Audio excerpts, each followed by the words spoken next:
കണ്ണിൽ കുറച്ച് പൊടിയിട്ട പോലെ തോന്നുന്നു, കണ്ണിൽ മണ്ണ് വാരി എറിഞ്ഞ പോലെ തോന്നുന്നു, കരികരിപ്പ് തോന്നുന്നു, അല്ലെങ്കിൽ രാവിലെ എഴുന്നേറ്റ് കണ്ണ് തുറക്കാൻ പറ്റുന്നില്ല, പീലടഞ്ഞിരിക്കുന്ന പോലെ തോന്നുന്നു. വേറെ കുറേ ആളുകളുണ്ട്, അവരുടെ ലക്ഷണം പലപ്പോഴും വാ ഉണങ്ങുന്നു.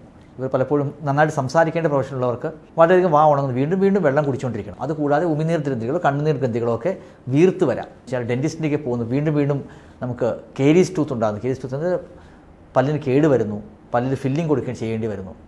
ഇതെല്ലാം പറയുന്നതെന്ന് വെച്ച് കഴിഞ്ഞാൽ ഇവരുടെ കണ്ണുനീരും ഉമിനീരും ഉണ്ടാകുന്നില്ല, അല്ലെങ്കിൽ ഉണ്ടാകുന്നതിൻ്റെ ഒരു ലെവൽ കുറവാണെന്നുള്ളതാണ്.